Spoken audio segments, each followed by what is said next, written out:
We've heard Mohammad Yunus, for instance, come out and criticize the fact that SKS Microfinance has decided to tap the capital markets. Do you think this is fair criticism? I think the debate is not really about whether to go public or not. The debate is much more of what kind of message it sends for a sector as a whole in India. We know that there are really heated arguments for should it be for profit, should it tap capital markets, or should it remain in the hand of the NGOs. I personally think there is nothing wrong with going to the capital markets and doing business with the poor. The question rather here is what will happen to the Indian microfinance sector as a whole? Is it justified that SKS goes public? What will happen to the rest of the enterprises if SKS serves as a benchmark? Now, I can also substantiate this. I can also substantiate these arguments with the fact that there are two concerns. One is the short-term versus the long-term view of MFIs. Should you concentrate on the short-term profits, or should you go rather in search to customer value? I'm not personally convinced that currently in India the right debate is in focus. It is not about bashing SKS. It is not about whether to go public or not. It is about what kind of governance standards accompany this. What kind of systems and processes are supporting these public issue. Okay, let me take that question and that issue and put that to Dhaval. Dhaval, what is your main concern at this point in time? Because, you know, when we speak with people who are in the business of development or looking after social enterprises, a key concern for them is that you cannot, you know, depend on checkbook charity. You cannot depend on the generosity of a rich corporate, for instance. And if you need to scale up, and you need to scale up significantly, you need funds. And then what's wrong with the social enterprise also developing a self-sustainable business model? I think, once again, it's less about self-sustainability in this case, but more about actually ensuring that you're offering value services to the poor at the best price possible. And I think the issue that arises is many microfinance institutions in India and globally charge interest rates of 24 to 36%, claiming that this is needed to deliver their business, when you also have other microfinance institutions such as Basics or Mandeshi who provide additional services with the profits they generate in order to upskill and upscale the women that they're giving loans to, thereby creating stronger entrepreneurs in the community and reinvesting whatever profits they've made to actually take women out of poverty faster. And I guess this should be really the principle of investors in microfinance or social businesses for that matter, when they're looking less at social sort of benefits that they're going to get back, but more the returns that these women and the customers of these products will get at the cheapest rate possible. There was just a question about where the confusion really lies. It's a question of motive, particularly when it comes to the promoter and what his motive is, and an investor and what his motive is.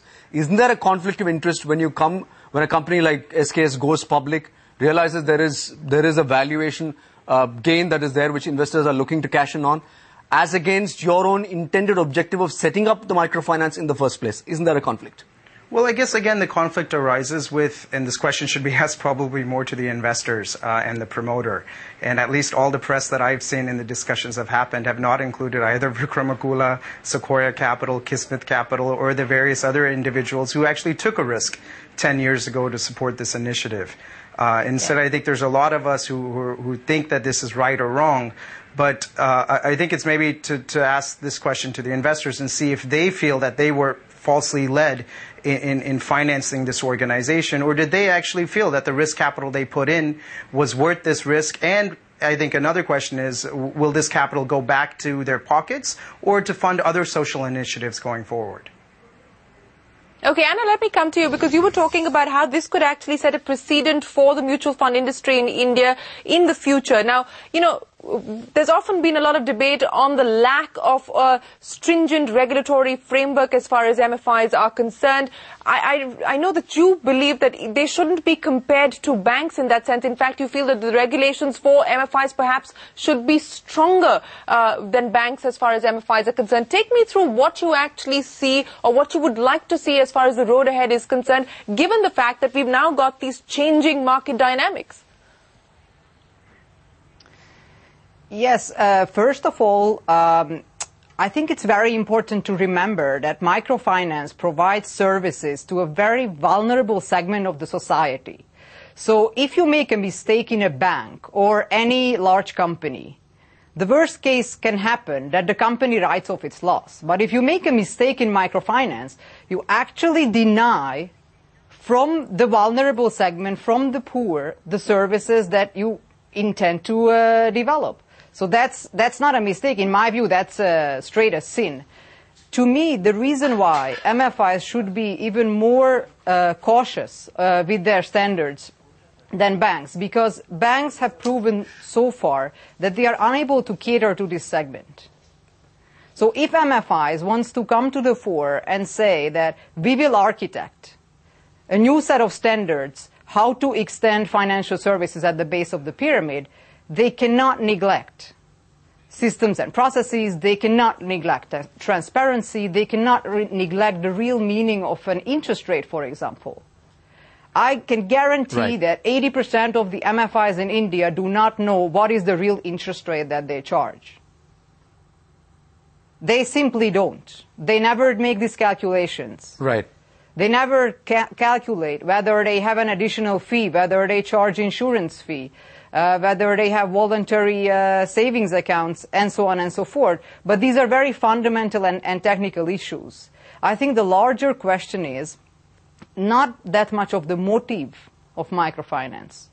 It's the way to execute it. Just because there is a huge unserved massive number of people in India, that doesn't justify that microfinance is very successful in what it is doing so far. It only justifies that it managed to serve a need which exists and that there is a huge scope for expansion. It doesn't justify anything about the impact. It just doesn't foretell anything about what the future of microfinance should be. So the reason why I'm a little bit concerned and cautious is because we do need to think what will happen 5 years from now. How many of those loan customers are actually going to come back and take new loans? Right, fair point. How many of those loan customers are going to switch into the formal economy, for example? Fair point. They will come in on this. Questions of governance, questions of transparency, questions of 5 years from now, what happens to those customers who you're lending 10,000, 15,000 rupees to? Are you doing anything about moving up the value chain